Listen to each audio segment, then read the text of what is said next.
안녕하세요. 유년부 전도사 이성민입니다. 이렇게 영상으로 만나 뵙게 되어 진심으로 기쁩니다. 오늘은 부모님들과 나누는 시간 두 번째 시간인데요.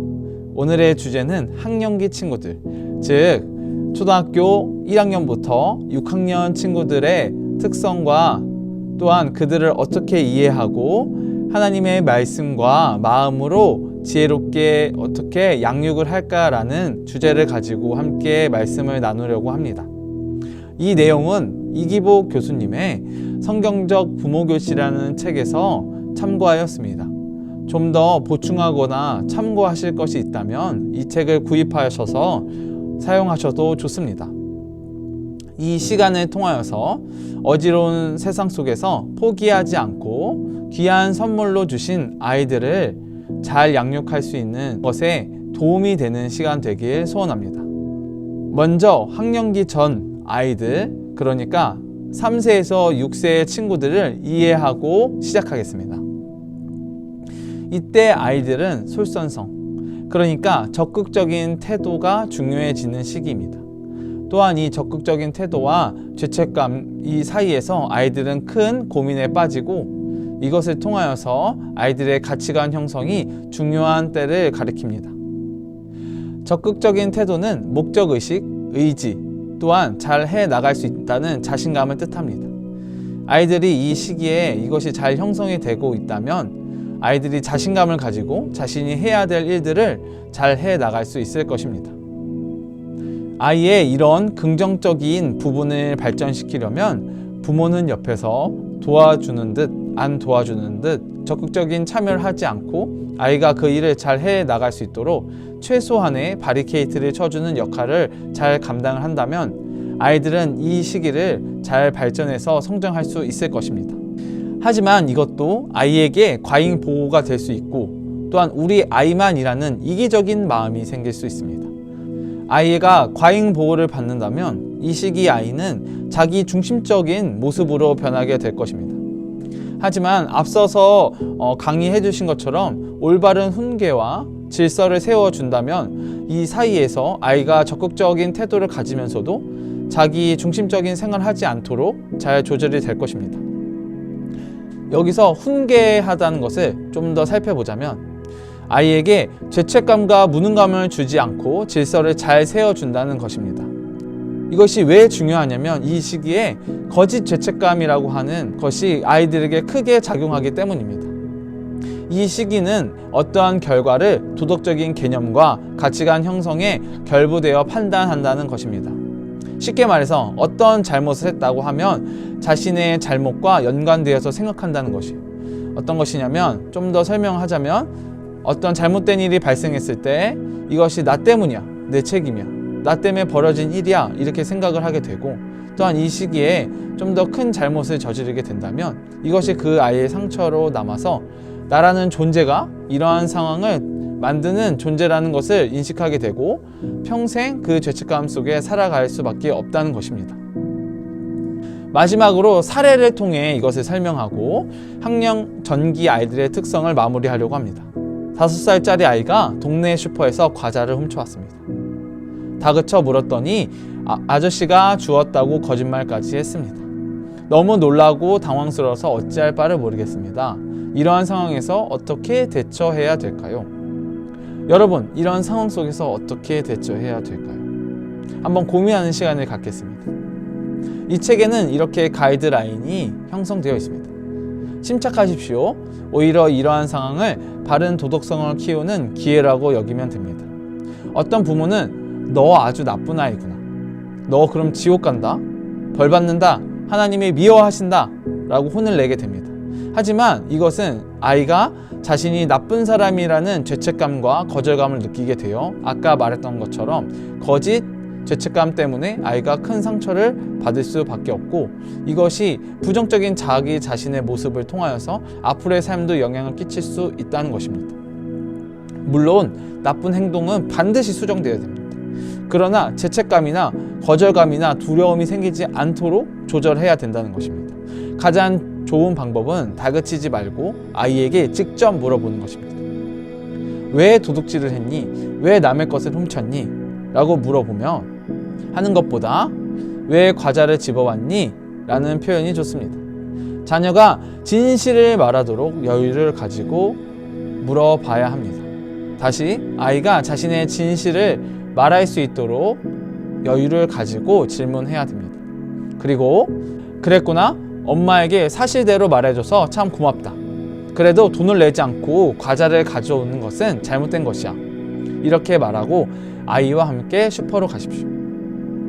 아저씨, 우리 아이가 여기서 과자를 그냥 집어왔습니다. 미안합니다. 이제 다시 그러지 않을 거예요. 하면서 자기 손으로 아이에게 돈을 주어서 그 값을 내도록 도와주어야 합니다. 진정한 훈계는 벌을 주는 것이 아니라 교정해 주는 것을 잊지 마세요. 다시, 진정한 훈계는 벌을 주는 것이 아니라 교정해 주는 것을 잊지 말아야 합니다. 다음은 학년기 친구들, 즉 초등학생 아이들 1학년부터 6학년 친구들의 특성을 알아보는 시간을 갖겠습니다. 이제 아이들이 초등학교로 들어가는 시기가 되었습니다. 학교에서 본격적으로 공부에 몰입하는 시기입니다. 이 시기에 자연스럽게 다가오는 공부에 대해서 평가를 받는 시기이기도 합니다. 과연 이 시기에 중요한 것은 무엇일까요?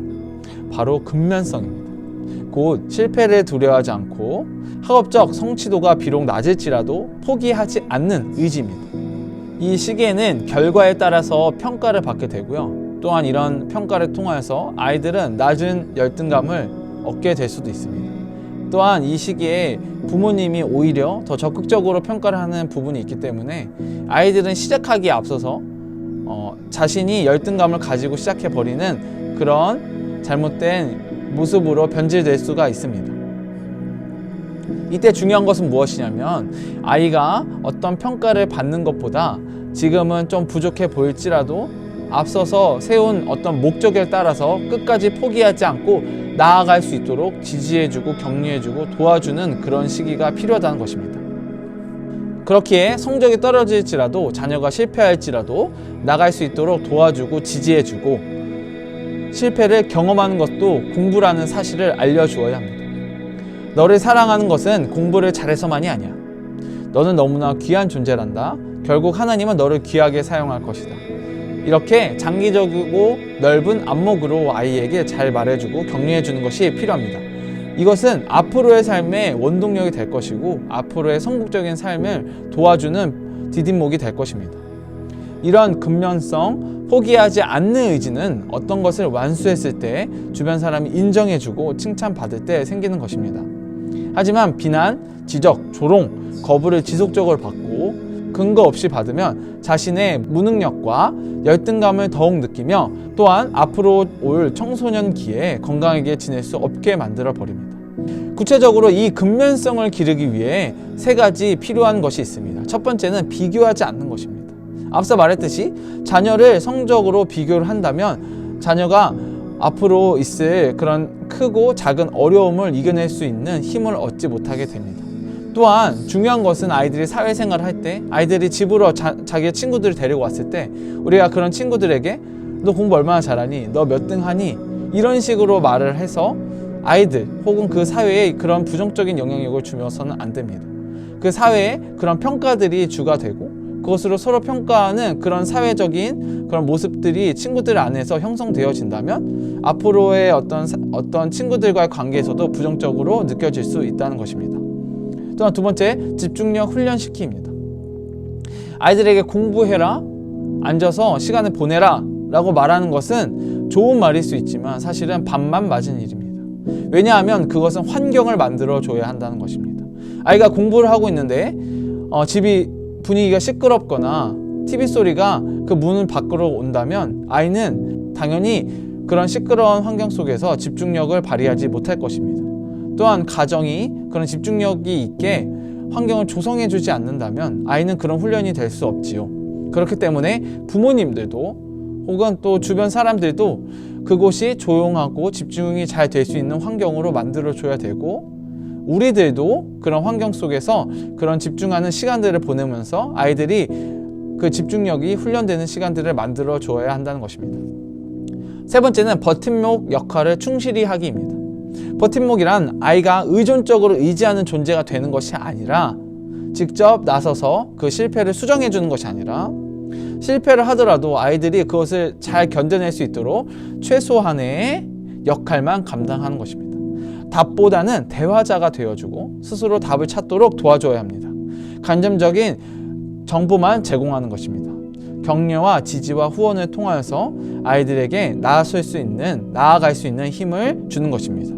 버팀목의 역할은 뭐냐면 스스로 확고히 서면 그 버팀목을 제거하는 것처럼 부모님들의 역할도 그렇다는 것입니다.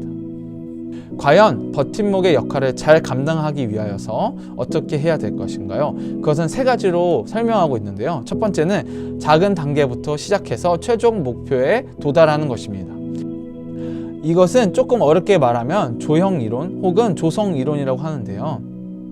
이것은 계획하고 실현하는 훈련이며 이것이 잘 훈련되면 스스로 계획을 세우고 부정적이고 문제적인 행동들을 제거하면서 더욱더 성공적인 부분으로 나아간다는 것입니다. 예를 들어서 교회에서 진행되는 성경 읽기 미션을 참여하면서 칭찬을 받고 인정을 받으면 자신감이 생깁니다. 이런 것을 반복하다 보면 1년에 이것이 모여서 성경을 많이 읽을 수 있고 그 미션을 완료하면서 하나님의 말씀을 더욱더 깊이 알아갈 수 있는 궁극적인 목표에 도달한다는 것이지요. 먼저 이것을 하기 위해 첫 번째로는 궁극적인 목적을 세우고 또한 이 목적은 하나님께서 기뻐하시고 하나님께서 원하시는 선한 목적을 세워서 아이들이 이 목적을 왜 해야 되는지에 대해서 인정을 한 다음에 이해를 한 다음에 작은 소목표로 나누게 되고 이 목표들을 잘 실천하고 실행하면서 단계별로 잘 실천하고 성공하면서 이것을 잘 달성할 수 있도록 도와줍니다. 또한 이것을 해 나갈 때 칭찬과 격려를 해줌으로써 작은 목표들을 잘 해 나갈 수 있도록 도와줍니다. 이것이 모이게 된다면 결국 궁극적 목표를 달성할 수 있다는 것입니다. 두 번째는 무엇이냐면 가정 분위기를 밝게 만든다는 것입니다. 평소 부모와 여러 주제로 열린 대화를 하는 자녀가 학업 성취도가 높다는 평가가 있습니다. 또한 자녀가 공부를 잘하기 원하는 부모보다는 올바른 품성을 갖기 원하는 부모 밑에서 자라는 학생이 오히려 공부를 잘하는 것으로 조사되었습니다. 학교 성적에 대한 지나친 간섭과 잔소리는 오히려 학업 성취도를 낮게 한다는 평가가 있습니다. 공부해라 라는 잔소리를 하면 할수록 자녀는 자발성이 약해져서 스스로 공부하려는 의지보다는 보이는 곳에서 공부하는 척하는 모습 때문에 학업 성취도가 낮다는 조사가 있습니다. 세 번째는 자존감과 학습 능력입니다. 진정한 자존감은 무엇일까요? 하나님이 나를 위하여 예수님을 십자가에 못 박으셨습니다. 나를 구원하시기 위해 엄청난 값을 치르셨습니다. 내가 예수님의 생명값이라는 소중한 존재라는 깨닫는 순간 진정한 자존감은 회복되게 되었습니다. 이러한 자존감은 누구보다도 자신이 뛰어나다는 것이 아닙니다. 자신이 어떤 존재인지 하나님 안에서 바로 아는 것입니다. 이런 자존감이 높은 사람은 실패에 대한 두려움이 없이 자기의 발전과 성장을 지속할 것입니다. 자신이 소중하다는 것을 믿음으로 가진 자녀는 하나님의 사랑과 예수 그리스도의 은혜와 성령님의 도우심을 구하는 온전한 삶을 살아가게 되며 하나님께서 자신을 위해서 값진 것을 희생하셨듯이 자신의 인생을 소중히 여기면서 살아갈 것입니다. 마지막으로 청소년기에 대해서 살짝 우리가 나눔을 하고 마치려고 합니다. 청소년기는 학년기와 연결이 되어 있습니다. 학년기 마지막에 강조했던 이 자존감이 결국에는 청소년기를 좌지우지하게 됩니다. 이것은 자아 정체성이라는 것과 연관이 되는데요. 이것을 온전히 정립하기 위하여서 아이들은 이 시기에 혼란을 겪게 됩니다. 또한 이 부분에 대해서 우리 부모님들도 함께 혼란을 겪게 되는데요. 아이는 이것을 반항으로 표출하게 되고 부모는 이런 상황에서 당황하게 됩니다. 하지만 이러한 상황에서 당황하지 말고 혼란을 겪고 있는 아이에게 성경에서 하나님께서 우리에게 말씀하신 것처럼 그들에게 소중한 존재라는 것을 알려줘야 합니다. 또한 이러한 상황 속에서 부모님들은 여유를 가지고 아이들을 대할 필요가 있고 하나님의 마음을 지속적으로 부어달라고 하면서 아이들에게 소중한 존재라는 것을 잘 각인시켜 주어야 합니다. 청소년기는 사실 더 많은 내용이 있지만 이 부분들은 나중에 차후에 더욱더 교육하기 원하고요. 이렇게 청소년기는 마치도록 하겠습니다. 지금까지의 내용을 정리하겠습니다. 학년기인 우리 초등학생 친구들은 가장 중요한 것은 비교를 통해 열등감을 심어주는 것이 아니라 근면감, 성실하게 끝까지 포기하지 않고 해결해 나갈 수 있는 이것을 심어주어야 되는데요.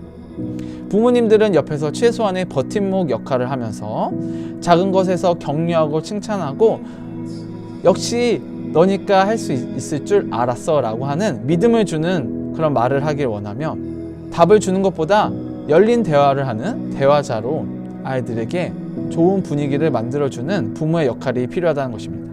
또한 이제 곧 올 청소년기에 맞춰 아이들에게 진정한 자존감을 세워줘야 하는데 그것이 하나님의 말씀으로 하나님이 예수 그리스도를 보내주신 사랑을 전하는 것이었습니다. 이런 말이 있습니다. 아브라함 링컨은 이렇게 말을 했습니다. 나는 어머니의 기도를 기억한다. 그 기도는 항상 나를 따라다녔고 평생 나와 함께했다. 어머니가 기도한 것을 기억한다는 것은 아이와 함께 기도했다는 것입니다. 아브라함 링컨의 부모님은 아브라함 링컨 옆에서 기도했다는 것입니다. 우리가 아이가 잘 되고 어떻게 되는 것을 기도하는 것이 아니라 아이들을 위해서 먼저 내가 그들을 기도하고 그 기도하는 것을 아이들에게 보여줘야 된다는 것입니다. 그런데 이 전에 무엇이 중요하냐면 우리가 하나님과의 관계를 회복해야 된다는 것입니다. 우리가 하나님과의 관계가 회복되었을 때 아이들도 하나님과의 관계가 회복되고 또한 앞서서 말한 것 중에 중요한 것은 무엇이냐면 여유 있는 태도였는데요. 이것은 어디서 올까요? 바로 하나님과 관계 안에서 온다는 것입니다. 나 또한 하나님의 자녀이지 않습니까? 하나님은 우리의 자녀를 통하여서 나도 하나님의 자녀로서 하나님께 의지하고 하나님께 배워가는 것을 중요하게 생각하신다는 것이에요. 우리가 먼저 신앙 안에서 먼저 세워지기를 원합니다. 우리가 먼저 하나님과의 관계를 회복하기 원합니다. 아이들을 어떤 방법론적으로 아이들에게 나아가는 것이 아니라 우리가 먼저 하나님과의 관계가 회복되고 이러한 관계 안에서 아이들을 하나님의 말씀대로 교육하고 또한 우리가 하나님께 기도드리는 모습을 보면 아이들은 이런 신앙을 온전히 본받게 되고 가장 중요했던 것 바로 하나님과의 관계 안에서 올바르게 정립된 바른 자존감으로 자신의 인생의 실패에 두려워하는 것이 아니라 결국에 귀하게 쓰시고 소중하게 여기시는 하나님 안에서 자신의 삶을 소중히 살아갈 것이라는 것입니다. 이렇게 나눔의 시간이 마무리되었습니다. 부족하고 연약하지만 이 시간을 함께 해주셔서 감사합니다. 우리 부모님들, 우리 자녀들 어려운 시기에 교육하시느냐고 참 어려우시죠. 하지만 이렇게 겨울 성경학교를 통하여서 아이들이 하나님을 만날 수 있게 도움 주신 것을 참으로 감사드립니다. 앞으로도 아이들을 우리 강남교회에 잘 보내주시고 하나님 안에서 잘 교육할 수 있도록 도와주시고 또한 우리 선생님들 또 우리 사역하는 모든 분들에게 잘 협조해 주셔서 우리가 그 끝내 귀하게 선물로 주신 아이들을 빛의 자녀로 양육할 수 있도록 도와주십시오. 앞으로도 우리 친구들을 위해서 우리 부모님들을 위해서 노력하고 기도하겠습니다. 우리 다음 시간에 다시 뵙겠습니다. 감사합니다.